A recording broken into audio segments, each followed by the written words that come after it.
Hello, एक तो पंचायत में ताड़ियां नहीं बजानी चाहिए भाई, ठीक है, ये पंचायत है। दूसरा ये है भाई, यहाँ पर अपना धरना जो है परमानेंट चलेगा।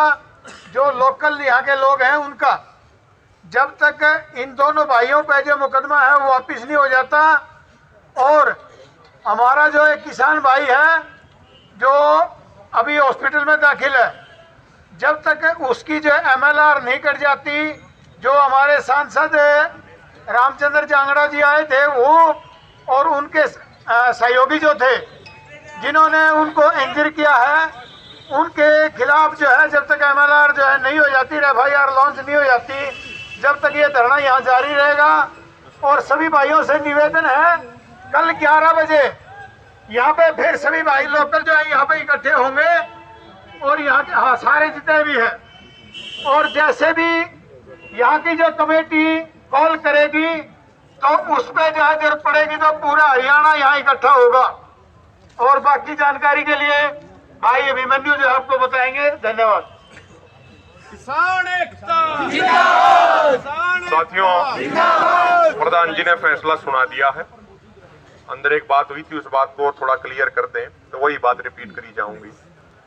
कोई ना जा, बात ये है कि ये तय हुआ कि यहाँ पे धरना थाने के अंदर लगातार हमारा चालू रहेगा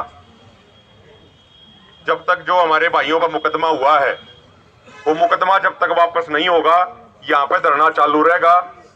और कल सुबह 11 बजे जो अपने यहाँ के लोकल साथी हैं, आसपास के गांव वाले हैं, बड़ा क्रांतिकारी क्षेत्र है यो, इससे पहले भी कई बार बड़े बड़े इन्होंने यहाँ पे कार्यक्रम करे हैं, पंचायतें करी हैं, तो उन सब भाइयों से, आसपास के जितने भी गांव वाले हैं, उनसे सबसे हाथ जोड़ के हमारा ये विनम्र निवेदन है कि सारे भाई कल सुबह 11 बजे यहीं पे इसी धरने में अधिक से अधिक संख्या में पहुंचे।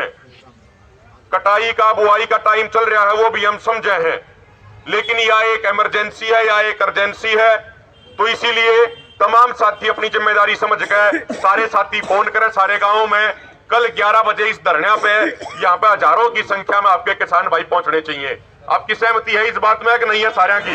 बिल्कुल है। दूसरी बात, दूसरी मांग यह है कि अभी वहां पे बात भी हुई, जो अस्पताल में जो हमारे भाई जा रहे हैं, हमारे घायल भाई जिसकी हालत अभी काफी नाजुक है, तो साथ जो उसके भाई उन्होंने बताया कि भाई जो MP जांगड़ा है उसके साथ जो चल रहे उसके PA और उसके गुंडों ने हमारे भाई को चोट मारी है। तो ये तय किया गया है कि रामचंद्र जांगड़ा और उसके गुंडों के खिलाफ बाई नेम पर्चा होना चाहिए। उससे पहले कोई भी बात नहीं मानी जाएगी, हमारा धरना जारी रहेगा। और संयुक्त मोर्चा में ऊपर भी हम बात करने लग रहे हैं तमाम नेताओं से, यदि आवश्यकता पड़ी, जैसा आपका आदेश होगा लोकल भाइयों का, लोकल कमेटी का, उसी आदेश के अनुसार पूरा संयुक्त किसान मोर्चा, सिर्फ हरियाणा के नेता नहीं, पूरे संयुक्त किसान मोर्चा के नेता आपकी एक कॉल पर यहाँ पर हाजिर हो जाएंगे, आपकी एक कॉल पर सारे यहाँ पर पहुंचने का काम करेंगे।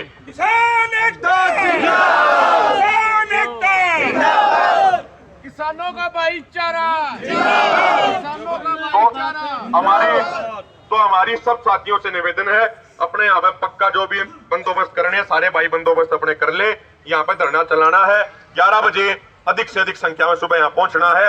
और एक बार कुछ साथी एक बार हॉस्पिटल में भी जावे हैं, 1 मिनट जी, एक बार सुमन जी भी कुछ कहना चाहे एक बार, और फिर कॉमरेड साहब भी, उनकी भी सुन ले, कोई बात छूट गई हो तो बता देंगे। सुमन जी बाद में नहीं, कोई नहीं, कर लेने दो सारे, नहीं आप करो।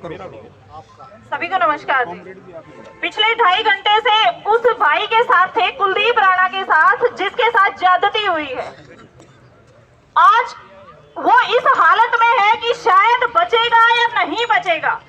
700 से ज्यादा हमारे भाई शहीद हो चुके हैं, हम कब तक इनको मरवाते रहेंगे? प्रशासन जिम्मेवार है इन चीजों के लिए, और वो मंत्री जो भाईचारा खराब करने के लिए आते हैं बीच में, हमारे आते ही क्यों हैं? फिर उन चीजों को जातीय रंग देने का कोशिश की जाती है। हम किसी जाति के खिलाफ नहीं है, हर धर्म हर जाति हमारे लिए एक समान है, हम सबकी इज्जत करते हैं, पर जो हमारे भाइयों के ऊपर हाथ उठाएगा उसको हम किसी भी हालत में बख्शेंगे नहीं। आप इस धरने को ज्यादा से ज्यादा संख्या में सुबह यहाँ पे इकट्ठे होके और मजबूती देने का काम करें। आसपास की मातृशक्ति से निवेदन है कि ट्रॉलियां और अपने गाड़ियां जोड़ के यहाँ पे पहुंच जाइए, अपने बैरिकेड होके यहीं लगा लीजिए, क्योंकि कब तक हम अपने भाइयों को, चाचे ताऊओं को मरवाते रहेंगे। हद पार हो चुकी है, वो बंदा सांस भी नहीं आ रही है उसको, और सारे घर वाले बाहर बैठ के रो रहे हैं। तो कब तक हम ऐसे उनकी मौतें देखते रहेंगे? प्रशासन को भी थोड़ी सी सोचनी चाहिए गलत हरकतें करने से पहले। और जी, तो सुबह के लिए आप सभी से अपील है कि ज्यादा से ज्यादा संख्या में 11 बजे यहाँ पहुंचकर नारनौल थाने का घेराव किया जाए। धन्यवाद। जो सुन लो बात है, एक चीज अभी दो बातें छोटी छोटी हैं। एक तो 3 साथियों पे देखिए, जो एक तो भाई सुधीर और दूसरे हमारे कैलाश जी, जिन पे करीब करीब 8 धाराओं में मुकदमा दर्ज किया गया और जिसमें एडवोकेट हर्षदीप गिल जी जो हमारे साथी हैं उनका भी नाम है और इनको निजी मुचलके के ऊपर जमानत दी गई है। तो एक तो हमारी ये क्लियर मांग है कि ये मुकदमा वापस लिया जाए, और दूसरा जो भाई मौत और मौत के कगार पे खड़ा है, जिसकी हालत बहुत गंभीर है, जो अपनी जिंदगी के लिए लड़ रहा है, उसके लिए जो बीजेपी का एमपी है राज्यसभा का रामचंद्र जांगड़ा और तमाम उसके गुंडों के ऊपर मुकदमा दर्ज हो। हमारे साथ एक बार विकास सीसर भाई भी अपनी बात रखेंगे और हमारे यहाँ तपे के प्रधान हैं कृष्ण जी, वो अपनी बात रखेंगे। और ये सारा तय हो चुका है कि भाई यहीं धरना चलेगा, यहीं बनावेंगे, यहीं खावेंगे, यहीं टेंट लगेगा और कल पंचायत होगी। और सरकार और प्रशासन इस बात को कान खोल करके सुन ले, अगर हमारी मांगे पूरी नहीं हुई तो यहाँ पूरा हरियाणा प्रदेश जुड़ेगा। प्रशासन को स्थिति समझ में नहीं आएगी, ये बात नोट कर लें। हम एक कदम भी पीछे नहीं हटेंगे, ये स्पष्ट चेतावनी है यहाँ के प्रशासन को। हमारी दोनों मांगों को सुन लिया जाए, और नहीं सुना गया तो फिर हम अपनी ताकत दिखाएंगे। तुम अपनी ताकत दिखा लेना, पीछे नहीं हटेंगे भाई, ये पक्की बात है। बहुत धन्यवाद।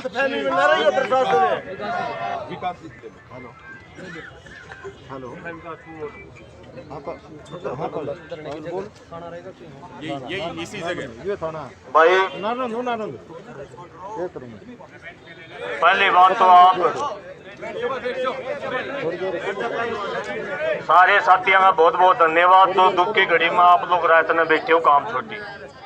मैं तो 2 बात आपसे बताऊंगा। एक बात तो ये जो 4 कमेटी के हमारे बुजुर्ग गए थे, फैसला करके आए थे, इनको प्रशासन ने गुमराह कर दिया। भाई तारा केस वापस हो गया, इसलिए ज्यादा समय लग गया। हमने दोबारा से डीएसपी से एफआईआर की कॉपी, हार्ड कॉपी निकलवाई। उसमें केवल 307 की धारा तो हटी मिली है, बाकी 120 भी जो कि गिरोहबंदी की धारा है, गैर जमानती धारा है, मुंह का मुंह केस है। एक तो इस सरकार पर, इस प्रशासन पर आंख मीच की विश्वास करना छोड़ दो। दूसरी बात यह है, बहुत सारे साथी ये कह रहे थे कि भाई मांग करो प्रशासन तय मुआवजे की, उसकी भाई के इलाज की। साथियों, मैं समझता हूं हमने इस सरकार तक, इस प्रशासन तक मुआवजा लेना या छोड़ना पड़ेगा। हमने एसकेएम पर बात करा कि सारा खर्चा जो है एसकेएम और आप ही जो साथी, हम जो उसके साथी बैठे हैं वो करांगे। और तीसरी बात यह भाई, संख्या आप लोग हरियाणा के तमाम जागरूक साथी बैठे हैं, एसकेएम के भी नेता बैठे हैं।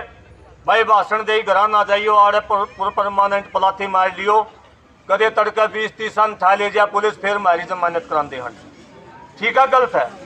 8 ठाने एक में समर्थन कर दो। आड़े बैठे आड़े टेंट लगेगा, आड़े बैठे जब तक मांग पूरी नहीं हो जाती और आड़े रवांगे, नहीं तो ये तारा ये तमाशा बना रहा, क्या ये परमानेंट बनी जाएगा। जब तक सरकार को पीछे नहीं धकेलोगे इतना इसका इलाज नहीं है। देरता है भाई, घर में शादी थी, घर में जरूरी काम था, सुबह बता भी दी थी, फिर भी दोबारा तो हाथ जोड़ के माफी मांगू, सारा तो देर होगी, मन आड़े पड़ा था, दूर जा रहे थे इसलिए लेट पहुंचे। जय जवान जय किसान। अब प्रधान जी इसका समापन करेंगे, लेकिन एक बात जो सुमन बहन ने रखी वो मैं दोबारा रखना चाहता हूँ कि कोई भी आदमी जो इसने जात पात का रंग देने की कोशिश करे उससे सचेत रहने की जरूरत है। अब शांतिपूर्ण ढंग से जिन जिन मंत्री एमपी एमएलए का विरोध करते आए, यह कोई आजकल की बात नहीं है, दुष्यंत चौटाला का रोज विरोध होता है और दूसरे कृषि मंत्री का भिवानी के साथी रोज विरोध करे। ये किसान मजदूरों का इकट्ठा आंदोलन है, यह सरकार की शरारत है, इसमें जात पात बीच में डाल कर कदे धर्म का बहुत सचेत रह के करने की जरूरत है। इस एकता को बिल्कुल नहीं टूटने दे। तानाशाही प्रशासन मुर्दाबाद, प्रशासन की गुंडागर्दी नहीं चलेगी, प्रशासन की गुंडागर्दी नहीं चलेगी। किसान मजदूर एकता जिंदाबाद, हमारी एकता जिंदाबाद। साथियों, जो आगामी रणनीति है, जो आगामी फैसले उठेंगे, भाई सभी हमारे बुजुर्ग किसान युवा साथी सभी बैठ जाओ। नमस्कार दोस्तों, जो किसानों ने अपना भाई थाना में लगा लिया डेरा भाई, ये देखो जो पुलिस प्रशासन है भाई, ये देखो भाई अपना किस तरह जो है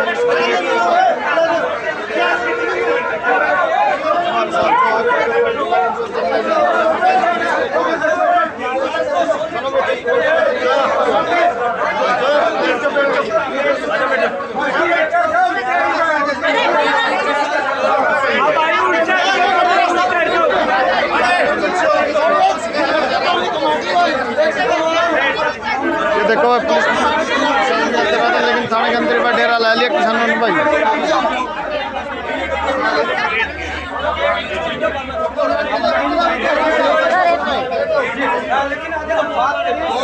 कोई रास्ता बंद नहीं करेगा भाई थाने का, रास्ता कोई थाने का बंद नहीं करेगा।